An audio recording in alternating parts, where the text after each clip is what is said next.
Hello and welcome to the channel. If you're new here, please subscribe. And to my current subscribers, I do appreciate it. A traffic stop yields marijuana.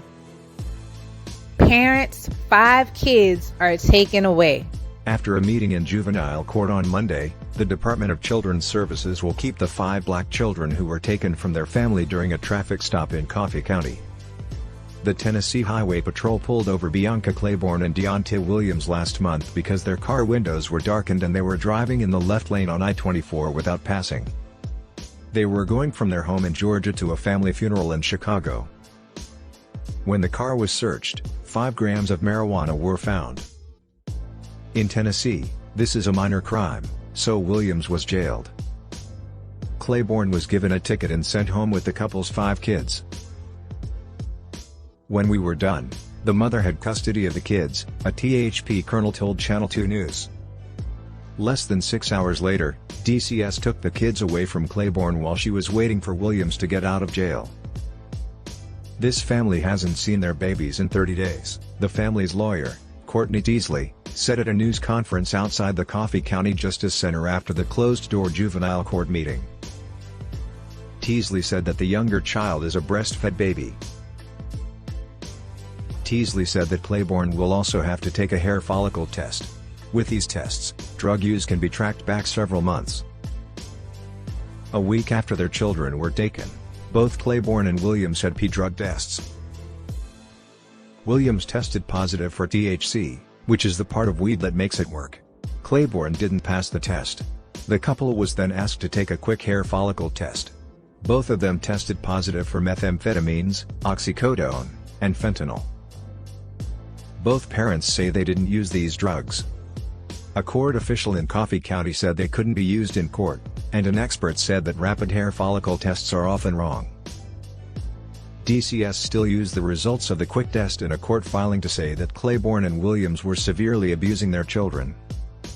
DCS also said that the kids, who were 7, 5, 2, and 4 months old, said that their dad took them to drug deals. Williams has said that these charges are completely crazy. The DCS claims were made in court papers a week after the kids were taken away.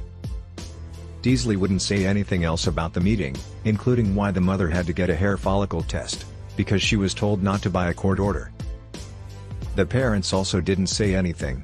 After the meeting, they put their kids in a waiting car and asked for privacy. When the parents went to court, all 5 of their children were there. The smaller ones were sometimes seen in their father's arms or holding their mother's hand. At first, the children were split up and sent to 3 different foster homes. Now, they are being cared for by relatives in the Nashville area who decided to be their foster family.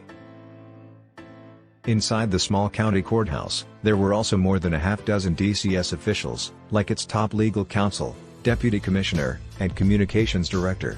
This was an unusually high-level turnout for a county juvenile court case. Dita Murphy, the executive director of the No Exceptions Prison Collective, was one of the people who came to show support for the family. She said that DCS has been under a lot of scrutiny for how it treats the children in its care, like not finding them good places to stay so they have to sleep on the office floor for months. She said, "I'm here today because DCS has been keeping kids in offices and hallways, but now they have the nerve to say these kids are in danger. They shut down anyone who is brave enough to say what they are doing." She said, "The state of Tennessee doesn't care about black families.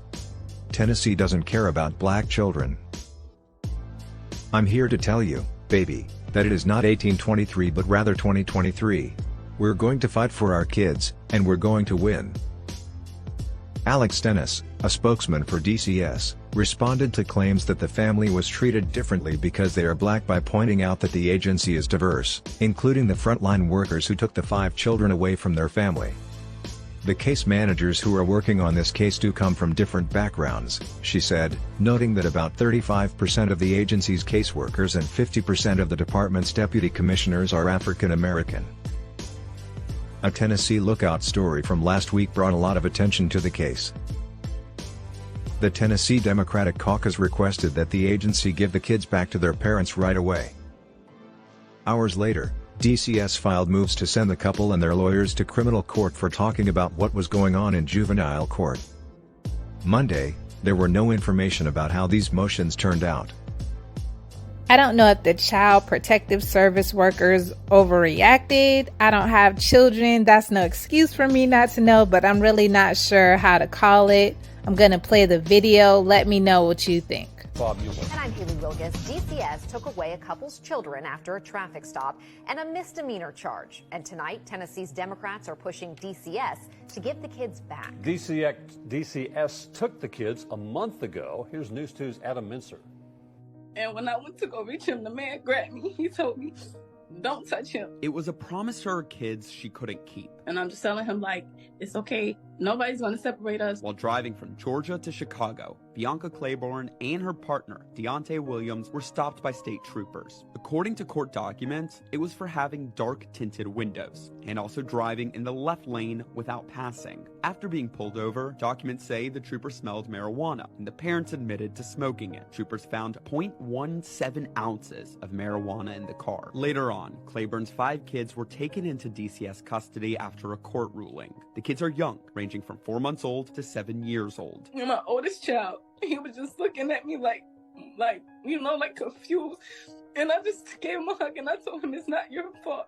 Now, Democratic senators are calling for DCS to release the kids back to the parents. It is absolutely ridiculous when marijuana is illegal in about half the states in the country that a black family got 5 of their children taken away, put into DCS that's not doing a good job of taking care of the children they already have, and they won't give them their children back for a misdemeanor charge. In a statement, the district attorney says there's more to the story than the mother and her attorneys have put out. Highway Patrol says there was a weapon in the vehicle in possession of a convicted felon, but we have yet to see any charges filed related to that claim. We did not arrest the mother in this particular case, and with the intentions of leaving the children with her, and that's where we left it. DCS says they can't comment on cases and adds DCS and law enforcement follow protocol for collecting evidence. Those findings are then presented to the court. In this instance, the evidence resulted in the court placing children in DCS custody. As lawyers and officials talk, Clayborne and Williams are in Georgia. It's like death. Awaiting court dates. Having children that's out in the world and you can't physically see, touch, or anything like that, it's mind-boggling. Clayborne's attorneys say DCS is now retaliating against them for releasing certain legal documents to the public. DCS did not respond to comment on that.